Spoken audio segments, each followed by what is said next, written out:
السلام علیکم۔ Forces institute Bahawalpur میں آپ سب کو ویلکم کرتے ہیں۔ انٹروڈکشن ٹو زوالوجی چیپٹر 1، اس میں آج ہمارا لیکچر نمبر 2 ہے۔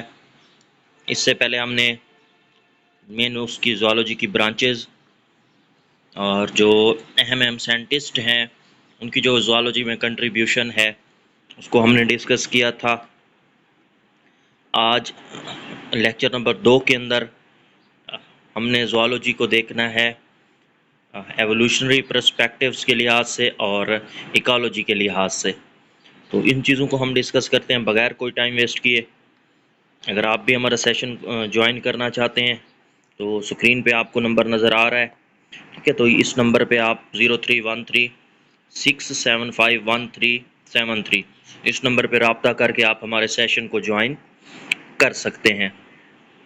تو بغیر کسی ٹائم کو ویسٹ کیے اپنے لیکچر کی طرف چلتے ہیں۔ تو اس میں آج انٹروڈکشن ٹو زوالوجی میں تو آپ سب کو پتہ ہے جو زوالوجی ہے کیا ہے، اسٹڈی آف اینیملز ہے۔ اینیملز کے بارے میں ہم نے دیکھنا ہے۔ تو آج سب سے پہلے ہم نے زوالوجی یا ہم ایوولوشنری پرسپیکٹیوز کے لحاظ سے بھی دیکھیں گے اور ایکولوجیکل پرسپیکٹیوز کے لحاظ سے بھی، ٹھیک ہے؟ تو سب سے پہلے ہم بات کریں کہ زوالوجی ہوتی کیا ہے۔ تو ابھی جیسے میں بتا رہا تھا اسٹڈی آف اینیملز، تو اس کو ہم کیا نام دیتے ہیں؟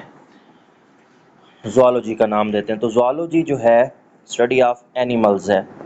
اچھا، اب یہ جو زوالوجی ہے بہت بڑی فیلڈ ہے، ہم اس کو یہ نہیں کہہ سکتے 2 برانچز ہیں 4 برانچز ہیں تو یہ ختم ہو جائیں گی، نہیں، ایسا کچھ بھی نہیں ہے۔ اگر ہم سمپل فشز کی بات کریں، اور فشز میں بھی اگر ہم صرف بونی فشز کی بات کرتے ہیں تو بونی فشز کی ہی ہمیں 28,000 سپیشیز ملتی ہیں۔ تو آپ خود اندازہ لگا سکتے ہیں کہ زوالوجی کتنی براڈ فیلڈ ہے، کتنی ہم کہہ سکتے ہیں بڑی فیلڈ ہے۔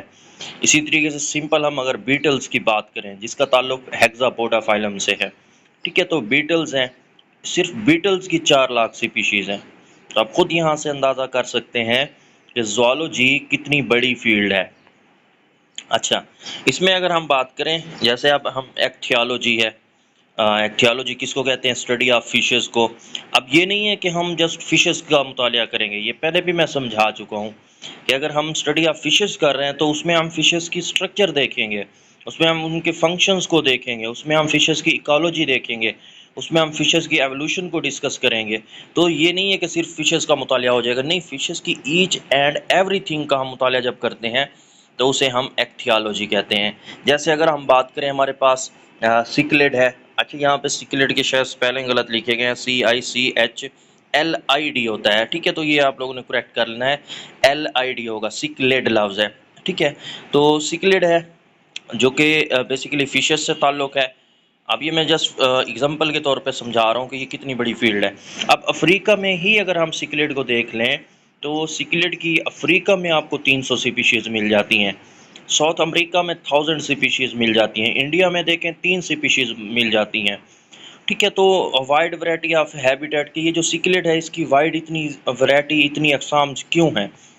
سب سے پہلے اگر ہم دیکھیں تو یہ ایلجی اسکریپر ہیں، انسیکٹ پکرز ہیں، اور اس کے علاوہ اسکیل ایٹرز ہیں جو سکلڈ ہیں، ٹھیک ہے؟ تو یہ ایلجی کو بھی ایز اے فوڈ استعمال کرتے ہیں، انسیکٹ پکرز بھی ہیں، اسکیل ایٹر بھی ہیں۔ جیسے ایلجی اسکریپر میں اگر ہم دیکھیں تو ہمارے پاس اریٹو موڈس جو ہیں اریٹ موڈس جو ہیں یہ ہمارے پاس سکلڈ کی ہی ایگزامپل ہے، ٹھیک ہے؟ تو یہ ایلجی اسکریپر ہیں۔ اسی طریقے سے اگر ہم بات کریں ٹینگنی کوڈس، ٹھیک ہے؟ تو ٹینگنی کوڈس جو ہے یہ انسیکٹ پکرز ہیں، پیریسوڈس جو ہیں یہ ہمارے پاس اسکیل ایٹرز ہیں، ٹھیک ہے؟ اسی طریقے سے اگر ہم بات کریں جو سکلڈ ہے اس میں اگر ہم جاز کی بات کریں تو اس میں آپ کو 2 طرح کے جاز ملتے ہیں، سکلڈ کی ایگزامپل دے رہا ہوں، ٹھیک ہے؟ اور یہ جو سارا کا سارا نچوڑ یہ لیکچر میں آپ کو دے رہا ہوں نا، یہ ملر اینڈ ہارلے کی جو بک ہے اس کا نچوڑ ہے، تو وہاں پہ جا کے آپ اس کو ریڈ بھی کر سکتے ہیں، تو آپ کو ساری چیزیں یہاں سے کلیئر ہو جائیں گی۔ اچھا، جاز کی بات کریں تو جو سکلڈ ہے اس میں 2 طرح کے جاز پائے جاتے ہیں، ایک ماؤتھ جاز ہوتے ہیں، دوسرا تھروٹ جاز ہوتے ہیں۔ اب جو ماؤتھ جاز ہیں ان کا کام کیا ہوتا ہے؟ ان کا کام ہوتا ہے اسکریپنگ اینڈ نپنگ دا فوڈ، تو یہ خوراک کو اسکریپنگ اور نپنگ میں ہیلپ کرتے ہیں. تو ان کو یاد کرنے کے لیے MSN مطلب ماؤتھ جاز جو ہیں S اور N کرتے ہیں، اسکریپنگ اور نپنگ کرتے ہیں فوڈ کی. اور جو تھروٹ جاز ہیں ان کی اگر ہم بات کرتے ہوتے ہیں تو TMC مطلب یہ کیا کرتے ہیں، جو تھروٹ ہے MC کرتے ہیں. MC میکریٹنگ اینڈ کرشنگ فوڈ، تو فوڈ کو میکریٹنگ کرنا اور کرش کرنا، یہ بیسیکلی تھراٹ جاز جو ہے ان کا کام ہوتا ہے. اچھا، اسی طریقے سے اگر ہم اسپیشلائزیشن کی بات کریں کہ زوالوجی میں ہم اسپیشلائزیشن کن کن سبجیکٹس میں، کن کن جو ہے نا فیلڈز میں کر سکتے ہیں. اناٹمی ہے، انٹرنل اسٹرکچر ہے. سیٹالوجی ہے، سیلز کا مطالعہ. ایکالوجی ہے، ریلیشن شپ دیکھتے ہیں انوائرمنٹ اور آرگنیزمس کے درمیان. ایمبریالوجی ہے، ایمبریو کا مطالعہ. جینیٹکس جینز کا ہے. ہسٹالوجی ٹیشوز کا ہے. مالیکولر بیالوجی مالیکیولز کا ہے. پیراسائٹالوجی پیراسائٹ کا مطالعہ ہے. فزیالوجی ڈفرینٹ پارٹس کے جو فنکشنز ہیں ان کا مطالعہ ہے. سسٹمیٹک ہے، کلاسیفیکیشن ٹیکسانومی کا مطالعہ ہے. اینٹامولوجی ہے، انسیکٹس کا ہے. ہرپٹالوجی ہے، ریپٹائلز کا ہے. میمالوجی ہے، میملز کا ہے. آرنیتھالوجی ہے، برڈز کا ہے. پروٹوزوالوجی ہے، پروٹوزوانز کا ہے. تو یہ مختلف اسپیشلائزیشن ہیں. ویسے تو اور بھی ہیں، جو مین ہیں وہ میں نے لکھی ہیں. تو آپ ان چیزوں میں اسپیشلائزیشن کر سکتے ہیں اگر آپ زوالوجی کو سبجیکٹ کے طور پر لیتے ہیں، تو ان چیزوں میں آپ اسپیشلائزیشن کر سکتے ہیں. اچھا، اسی طریقے سے ہم بات کریں نا سیکلڈ ہے. اب ہم نے اسی کو سیکلڈ کو ہی لے کر چلنا ہے. یہاں پہ دوبارہ بتا رہا ہوں، سیکلڈ کے جو اسپیلنگ ہے CICHLID ہوں گے. یہاں پہ مائی think so my mistake I پہلے لکھ دیا.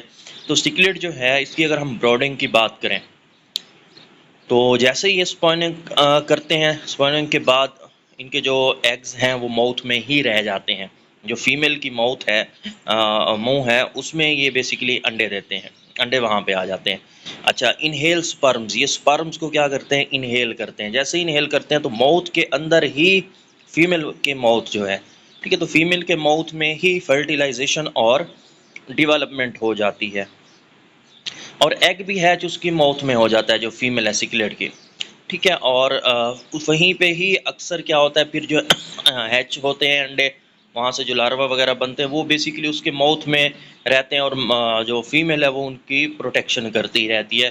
تو موسٹلی کیسز میں یہ ہوتا ہے کہ اس کے ماؤتھ میں ہی رہ جاتے ہیں. یہ بات ہو رہی ہے سیکلڈ کی، ٹھیک ہے. تو یہ جنرل بات ہوگی. اچھا، اس کے بعد اگر ہم بات کریں کہ زوالوجی ایوولوشنری پرسپیکٹیوز کے لحاظ سے کیا کردار ادا کر رہی ہے، زوالوجی میں کس طریقے سے ہم ایوولوشن کو ایکسپلین کر سکتے ہیں. اچھا، اگر ہم دیکھیں نا تو تقریباً 4 to 100 ملین سپیشیز ہیں. ہم کہہ سکتے ہیں پاسٹ ماضی سے لے کر اب تک جو ہیں 4 سے 100 ملین سپیشیز ہیں، اور ان میں سے تقریباً 90% کیا ہو چکی ہیں، ایکسٹینٹ ہو چکی ہیں. یہ ایوولوشنری پرسپیکٹیوز کی وجہ سے ہو رہا ہے. اچھا، اس ایوولوشنری پروسیس کو جو ہے نا، اس کو سمجھنے کے لیے ہمیں آرگینک ایوولوشن کو سمجھنا ہوگا. اب یہ جو آرگینک ایوولوشن ہے یہ کیا ہے، یہ basically change in genetic make up of population of an organism over time, کے وقت کے ساتھ ساتھ جو جینیٹک میک اپ، جو ہم کہہ سکتے ہیں پاپولیشن کے اندر جو جینیٹک میک اپ ہے اس میں جو چینجز آتی رہتی ہیں، کہ وقت کے ساتھ ساتھ اس میں تبدیلی آتی رہتی ہے، اسے ہم آرگینک ایوولوشن کہتے ہیں. ٹھیک ہے. سورس آف اینیملز ڈائیورسٹی اور فیملی ریلیشن بٹوین گروپس. تو بیسیکلی دو چیزیں ہم نے آرگینک ایوولوشن میں ڈسکس کرنی ہوتی ہیں، کہ جو اینیملز کی ڈائیورسٹی ہے اس کا سورس کیا ہے، اور جو فیملی ریلیشن بٹوین گروپس، مختلف گروپس جو ہیں ان میں جو فیملی ریلیشن ہے وہ بیسیکلی کیا ہے. تو یہ ہم آرگینک ایوولوشن کے اندر دیکھتے ہیں کہ وقت کے ساتھ ساتھ جو تبدیلی ہو رہی ہوتی ہے جینیٹک میک اپ کے اندر، وہ آرگینک ایوولوشن ہوتی ہے. اچھا، نیکسٹ ہم بات کریں تو ایوولوشن کی بات ہو اور وہاں پہ انکل جو ہیں چارلس ڈارون صاحب، ان کا نام نہ ہو، ان کا ذکر نہ ہو، تو یہ تو پاسبل ہی نہیں ہے. ٹھیک ہے. تو Charles Darwin propose mechanism for evolution 1859. تو ڈارون کی جو تھیوری ہے ایوولوشن کے اوپر، یہ آگے جا کے ہم نے ایکسپلین کرنا ہے، آگے جا کے اس کو بہت اچھے طریقے سے سمجھنا. ابھی آپ نے مائنڈ میں یہ رکھنا ہے کہ ایوولوشن میں جو مین کردار ہے وہ چارلس ڈارون صاحب کا ہے. اچھا، اس کے بعد understand diversity of animal structure and function, کہ اینیملز میں جو ڈائیورسٹی ہے ان کی اسٹرکچر میں، ان کے فنکشنز میں، وہ بیسیکلی کس طریقے سے ہوتی ہے. اس چیز کو ہم نے سمجھنا ہے کہ diversity of animals and animal structure اور فنکشن میں جو ڈائیورسٹی آ رہی ہے، جو چینجز آ رہی ہیں، وہ کس طریقے سے آ رہی ہیں. تو اس کو سمجھنے کے لیے ہم وہی دوبارہ اگزامپل لیتے ہیں. کون سی؟ سکلیڈ کی. اب یہ جو سکلیڈ ہیں آپ کے پاس، یہ کیا ہیں؟ اسکیل ایٹر ہیں. ٹھیک ہے، feed on scales of other cichlids. تو یہ دوسری جو سکلیڈ فشز ہیں، ان کے جو اسکیلز ہیں ان کے اوپر یہ فیڈ کرتے ہیں، ان کے اسکیلز کو کھا جاتے ہیں. اچھا، ہوتا کیا ہے؟ تو 2 جاز ہیں سکلیڈ کے اندر. اب کیا ہوتا ہے، جو ایک جا ہے وہ کیا کرتا ہے؟ Attack from behind and mouth of scale. تو ایک جو ان کا جا ہے وہ کیا کرتا ہے؟ Behind and mouth of scale جو ان کے اوپر کیا کرتا ہے؟ اٹیک کرتا ہے. اب جو دوسرا جا ہے وہ کیا کرتا ہے؟ کریشڈ بائی سیکنڈ جا. تو دوسرا جا اس اسکیل جس کے اوپر اٹیک کیا جا رہا ہے اس کو کیا کر دیتا ہے؟ کریش کر دیتا ہے. تو یہ 2 جاز کا کام ہوتا ہے سکلیڈ کے اندر. اچھا، 2 فارمز آف پریڈیٹری سکلیڈ. اب جو پریڈیٹری سکلیڈز ہیں ان کی ہمارے پاس 2 طرح کی ہم کہہ سکتے ہیں کہ اگر ماؤتھ اے سیمیٹریکل ہے، کروڈ رائٹ، ٹھیک ہے، اے سیمیٹریکل ماؤتھ ہے اور وہ رائٹ سائڈ پہ مڑا ہے، تو کیا کرے گا کہ جو رائٹ جا ہے فش کا وہ اٹیک کرتا ہے لیفٹ سائڈ آف پرے. دیکھیں اس کو میں دوبارہ سمجھانے کی کوشش کرتا ہوں. اب 2 سکلیڈ جا رہے ہیں، ٹھیک ہے، ایک نے اٹیک کرنا ہے دوسرے کے اوپر. اب جو ایک کا جو رائٹ جا ہے، دوسرا جو سکلیڈ ہے اس کا لیفٹ سائڈ بنے گا. لیفٹ ہم کہہ سکتے ہیں کیا بنے گا؟ اسکیل والی سائڈ، اس کی لیفٹ سائڈ بنے گی. تو وہ جو رائٹ جا ہے وہ اٹیک جب کرے گا تو وہ دوسری فش یا دوسرے سیکلیڈ کے لیفٹ سائڈ پہ کرے گا، اور جو لیفٹ جا ہوگا وہ دوسری جو فش اس کے ساتھ جا رہی ہے سیکلیڈ کی، اس کے رائٹ سائڈ پہ اٹیک کرے گا. تو یہی بات سمجھانے کی کوشش کر رہا ہوں کہ جو ماؤتھ اے سیمیٹریکل کروڈ رائٹ ہے، اگر وہ رائٹ سائڈ پہ جا ہے تو وہ فش اٹیک لیفٹ سائڈ، اور اگر لیفٹ جا فش ہے وہ اٹیک رائٹ سائڈ آف پرے. تو یہ سکلیڈ کے اندر پروسیس بیسیکلی ہوتا ہے. تو اس طریقے سے پھر ان کے اندر چینجز بھی اسی طریقے سے آنا شروع ہو جاتی ہیں کہ ان میں ڈائیورسٹی ہوتی گئی کہ کچھ جو ہے نا وہ رائٹ ہم کہہ سکتے ہیں جاز زیادہ ایکٹیو ہو گئے، کچھ کے جو ہے نا لیفٹ ایکٹیو ہو گئے. تو اس طرح سے ان میں ڈائیورسٹی آتی گئی. مین پوائنٹ جو سمجھانے والا وہ یہی ہے کہ ان میں ڈائیورسٹی جو اینیملز کی اسٹرکچر اور فنکشن میں ہو رہی ہے، وہ کیوں ہو رہی ہے؟ کیونکہ یہ ان کے کام کرنے کی وجہ سے، کہ وہ کس طریقے سے اٹیک کر رہے ہیں. یہ جیسے میں نے سکلیڈ کی اگزامپل آپ کو دی ہے. اچھا، نیکسٹ ہم بات کریں تو ہمارے پاس ہے جی بائنومیل نومنکلیچر. یہ آپ لوگوں کو بڑے اچھے طریقے سے آتا ہے. تو بائنومیل نومنکلیچر کارلس لینیس نے متعارف کروایا تھا. اس نے پلانٹس کی جو کلاسیفیکیشن ہے بائنومیل نومنکلیچر ہے 1753 میں متعارف کروایا. سائنٹیفک نیم جو دیے گئے، ٹھیک ہے، اور اینیملس کو جو ہے 1758 کے اندر سائنٹیفک نیم دیا گیا. اس میں 2 نام ہوتے ہیں، جینس اور سپیشیز کا. ٹھیک ہے، تو یہ آپ سب کو آئی ہوپ کہ چیزیں کلیئر ہیں. تو اس میں اگر ہم کلاسیفیکیشن کے لحاظ سے دیکھیں تو ہمارے پاس کنگڈم ہے، K kingdom, P C, order, F G, S P. یہ بیسیکلی کیا ہے؟ Kingdom, phylum, class, order, family, genus اور سپیشیز. تو یہ ترتیب ہے کلاسیفیکیشن کی جو اینیملز اور پلانٹس کے اندر ہوتی ہے. چلیں اب ہم آتے ہیں، یہ اوپر والا ہو گیا ہمارا ایوولوشنری پرسپیکٹیو. اب ہم آتے ہیں ایکولوجیکل پرسپیکٹیوز کے لحاظ سے کہ جو زوالوجی ہے اینڈ ایکولوجیکل پرسپیکٹیوز. ایکولوجی کہتے کس کو ہیں؟ تو یہ میں پہلے بتا چکا ہوں. انٹریکشن ہے، ریلیشن ہے of organism with their environment. تو اپنے ماحول کے ساتھ جو جاندار کا ریلیشن ہے اسے کیا کہتے ہیں؟ ایکولوجی کہتے ہیں. اب جو انسان ہے وہ ڈیپینڈ کرتا ہے اینیملز کے اوپر. اچھا، اب یہ جو ایکولوجی ہے اس کو سمجھنے کے لیے یہاں پہ ہم ایگزامپلس لیتے ہیں اور ایک اسکیچ کے تھرو آپ کو میں سمجھانے کی کوشش کرتا ہوں. ہوپ سو کہ یہاں پہ ایکولوجیکل پرسپیکٹیوز کے لحاظ سے جو زوالوجی ہے یہ آپ کو سمجھ آ جائے گی. اب 1950 کے اندر ہوا کیا کہ جو لیک وکٹوریا ہے، یہ لیک وکٹوریا کہاں پائی جاتی ہے؟ یہ افریقہ میں ہے. I think so Tanzania, Uganda اور کینیا. تو یہ 3 ممالک ہیں جہاں پہ یہ وکٹوریا، لیک وکٹوریا پائی جاتی ہے، افریقہ میں ہے. ٹھیک ہے، اب وہاں پہ انٹروڈیوس کروایا گیا جی نیل پرچ کو. اب یہ جو نیل پرچ ہے یہ کیا کرتے ہیں؟ یہ سکلیڈ کو کھاتے ہیں. اب لیک وکٹوریا میں موجود ہے جی سکلیڈ. نیل پرچ نے کھانا شروع کر دیا کس کو؟ سکلیڈز جو ہیں ان کو. اب یہ سکلیڈ ختم ہوتے گئے.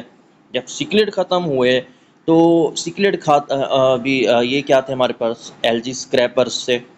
جب یہ ایل جی اسکریپرس تھے، جب سکلیڈ ختم ہوئے تو ایل جی کی کیا ہونا شروع ہو گئی؟ ڈیتھ ہونا شروع ہو گئی. جب ایل جی کی ڈیتھ ہونا شروع ہو گئی تو آکسیجن کی کیا ہو گئی؟ ڈپلیشن شروع ہو گئی. ٹھیک ہے، اب دیکھیں ایک چیز متعارف کروانے کی وجہ سے نیل پرچ آپ نے انٹروڈیوس کروایا، سکلیڈ ختم ہو گئے. سکلیڈ جب نہیں ہوئے تو ایل جی اسکریپرز وغیرہ ایل جی جو ہے ان کی ڈیتھ ہونا شروع ہو گئی. جب ایل جی کی ڈیتھ ہونا شروع ہو گئی تو آکسیجن ڈپلیشن شروع ہو گئی. سیم اسی طریقے سے یہ جو اب سائنٹسٹ نے سوچا تو یہ جو نیل پرچ ہیں ان کو ختم کیا جائے، ان کو پکڑا جائے، ان کو جو ہے نا استعمال کیا جائے، کیونکہ ان کی وجہ سے سکلیڈ ختم ہو رہی ہیں. اب یہ جو نیل پرچ ہیں جب ان کو پکڑا گیا، کیپچر کیا گیا کھانے کے لیے، تو یہ آئلی تھیں اور ان کو جو ہے نا ان کے لیے آگ جو ہے نا اس کا استعمال چاہیے تھا. تو آگ جلانے کے لیے لکڑ کی ضرورت تھی. جب لکڑ کاٹی گئی تو ڈیفارسٹیشن ہونا شروع ہو گئی. اب جب ڈیفارسٹیشن ہوگی تو سیدھی سی بات ہے فارسٹ ختم ہوں گے تو سوائل رن انٹو واٹر. تو جو مٹی ہے وہ بارش آئے گی تو پانی ساتھ وہ اوپر والی جو مٹی ہے وہ بہہ جائے گی، کیونکہ درخت تو ہے نہیں جو مٹی کو اوپر والی جو سائل ہے مٹی ہے اس کو روک سکیں. تو وہ پانی پھر جو ہے نا جب ندی نالوں میں جائے گا مٹی جائے گی تو ندی نالوں میں نقصان ہوگا. ٹھیک ہے، ان ندی نالوں کی وجہ سے، دریاؤں کی وجہ سے، لیکس کی وجہ سے جو فشز ہیں، جو ایکویٹک آرگنزم ہیں، ان کی ڈیتھ ہونا شروع ہو جائے گی. مطلب کہنے کا یہ ہے کہ اگر ہم ایکالوجی کو ڈسٹرب کرتے ہیں، کہ جو نیچر چل رہی ہے اس میں اگر ہم کوئی نئی چیز ڈال دیتے ہیں تو اس کی وجہ سے بہت زیادہ پرابلمس کریٹ ہوتی ہیں. جیسے ابھی ہم نے بات کی ہے نا کہ صرف نیل پرچ کو ہم نے انٹروڈیوس کروایا لیک وکٹوریہ میں، اس کے سیکلیٹ ختم ہو گئے، اس کی وجہ سے ایل جی کی جو ہے نا ڈیتھ ہونا شروع ہو گئی، آکسیجن ڈپلیشن ہونا شروع ہو گئی. پھر جب نیل پرچ کو جو ہے نا ختم کرنے کے لیے آگ جلائے گی، لکڑ ختم ہونا شروع ہو گئی. ڈیفرسٹریشن سے سوائل جو ہے نا وہ پانی کے ساتھ بارش آتی تو وہ بہہ جاتی اور بارشیں بھی کم ہونا شروع ہو گئی، موسم گرم ہونا شروع ہو گیا. ٹھیک ہے، اور ندی نالوں میں بھی آلودگی پیدا ہو گئی. تو ایک چیز کی وجہ سے اتنی زیادہ پرابلمز ہونا شروع ہو گئی. تو یہ بیسیکلی زوالوجی کے ہم کہہ سکتے ہیں ایز اے ایکولوجیکل پراسپیکٹو. اچھا، نیکسٹ ہم بات کریں animals classification and evolutionary relation. تو جو اینیملز ہیں ان کی جو کلاسیفیکیشن ہے اور ان کی جو ایوولوشنری ریلیشن شپ ہے اس کو ہم ڈسکس کریں. تو سیدھی سی بات ہے، جو جینیٹک میٹیریل ہے وہ کیا ہے؟ ڈی این اے ہے. اور جو کلوزلی ریلیٹڈ سپیشیز ہوتی ہیں، ایک دوسرے سے ملتی جلتی سپیشیز ہیں، تو ہم سائنٹسٹ جو ہیں نا وہ یہی کہتے ہیں کہ ان کا جو ڈی این اے وہ بھی کلوزلی ریلیٹڈ ہوگا اور یہ ایک دوسرے سے یہ ان کی ایوولوشن ہوئی ہوگی. مطلب تھوڑی سی چینجز ان میں ہوتے جو ہے نا اب الگ سپیشیز بن چکے ہیں، لیکن ہیں کلوز ریلیٹڈ. تو مطلب کہیں نہ کہیں ان کا تعلق لازمی ہوتا ہے. ٹھیک ہے، جیسے ہم اگر بات کریں نا کہ ہمارے پاس اگر ہم جینیٹک اسٹڈی کرتے ہیں سکلیڈ کی، اب سکلیڈ کی جو اولڈ پاپولیشن ہے، جو پرانی پاپولیشن ہے، اس کو دیکھا جائے تو وہ آپ کو کہاں پہ ملے گی؟ لیک وکٹوریہ اور ٹینگن. ٹھیک ہے، تو ٹینگن جو ہے یہ بھی لیک ہے افریقہ کے اندر. تو ان لیکس کے اندر پائی جاتی تھی جو اولڈسٹ پاپولیشن تھی. Origin of Lake Victoria more than 500 species. تو 500 سپیشیز انوینشن ہوئی بیسیکلی لیک وکٹوریہ کے اندر، نئی سپیشیز سکلیڈ کی اگر دیکھی جائے. اچھا، اب وہ کہتا ہے کہ 1000 سال پہلے جو کیوی لیک ہے وہاں پہ ہوا وولکینک ایرپشن. اب جب وولکینک ایرپشن ہوا، اب یہ جو اصل میں یہ کہانی میں آپ کو سادہ الفاظ میں سمجھاتا ہوں کہ وہ کہتا ہے کہ جو وکٹوریہ لیک ہے اور کیوی لیک ہے نا، یہ دونوں سیم تھی. کیا ایک ہی تھی. اب اس کیوی لیک میں جب ہوئی وولکینک ایرپشن تو یہ دونوں لیکس سیپریٹ ہو گئی، ایک بن گئی لیک وکٹوریہ، ایک بن گئی کیوی لیک. ٹھیک ہے، تو وہاں پہ ہوتا کیا ہے کہ جو لیک وکٹوریہ ہے یہ ہو گئی خشک، وولکینک ایرپشن وغیرہ کی وجہ سے لیک وکٹوریہ خشک ہو گئی.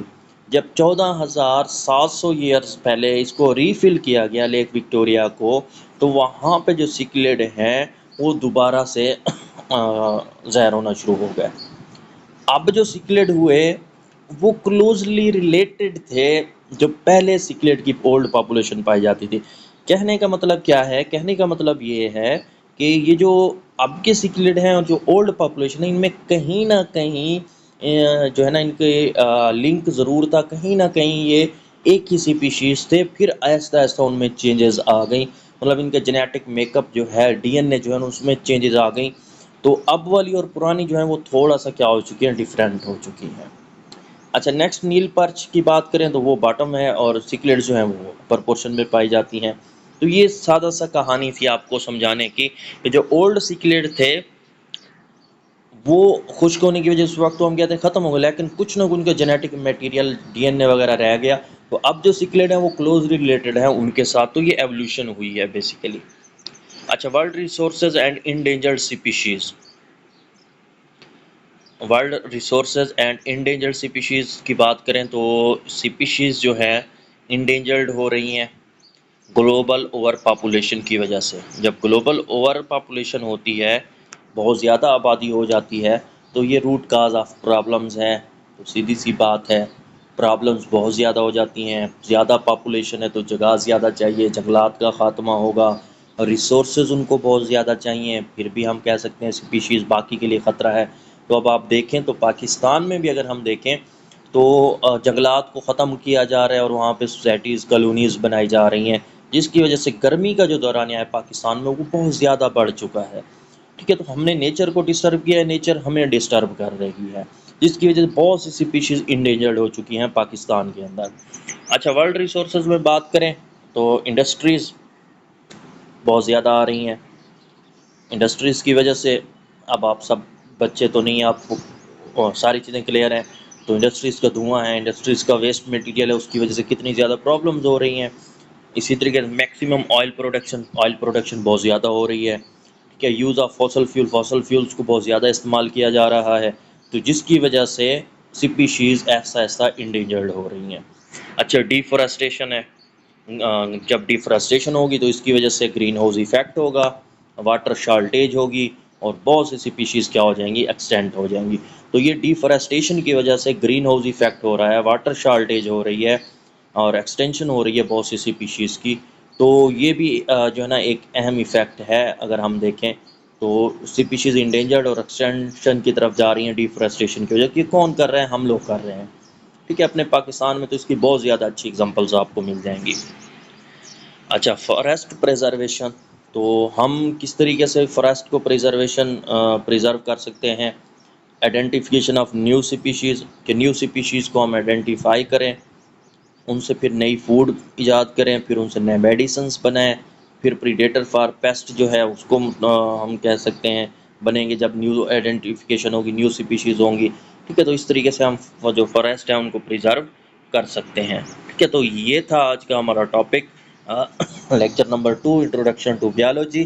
آئی ہوپ سو کہ آپ کو کلیئر ہو گیا ہوگا. پھر بھی اگر آپ کو کلیئر نہیں ہوا تو آپ ہمارے ساتھ رابطہ کر سکتے ہیں واٹس ایپ پہ. وہاں پہ میں آپ کو اچھے سے ساری چیزیں جو ہے نا کلیئر کروا دوں گا. ابھی بھی امید کافی آپ کو چیزیں ساری کی ساری جو ہیں کلیئر ہو گئی ہوں گی. اس کو اگر آپ لوگوں نے ریڈ کرنا ہے، ٹاپک وائز دیکھنا ہے، تو ملر اینڈ ہارلے کی جو بک ہے اس میں جو چیپٹر نمبر 1 ہے انٹروڈکشن ٹو بیالوجی، وہاں پہ جا کے آپ اس کو ریڈ کر سکتے ہیں. اور وہاں سے آپ کو پھر کسی بھی قسم کا کوئی بھی سوال ہوگا تو وہ آپ ہمیں ہمارے واٹس ایپ نمبر پہ رابطہ کر کے بتا سکتے ہیں کہ سر یہ ہمارا مسئلہ ہے، اور انشاءاللہ آپ کو وہ جو مسئلہ ہے وہ پھر سالو بھی کیا جائے گا. تو آپ بھی اگر ہمارا سیشن جوائن کرنا چاہتے ہیں، ایڈی فشریز کا جو چل رہا ہے یا اسسٹنٹ انٹمالوجسٹ کا ہے، ٹھیک ہے، تو اس یا زوالوجی لیکچرار میں ہم کہہ سکتے ہیں، تو آپ اس نمبر پہ رابطہ ہمارے ساتھ کر سکتے ہیں. نمبر آپ کو اسکرین پہ نظر آ رہا ہے، بہاولپور سے اوپر لکھا ہوا ہے 03136751 اس نمبر پہ رابطہ کر کے آپ ہمارے سیشن کو جوائن کر سکتے ہیں. تھینک یو اینڈ اللہ حافظ.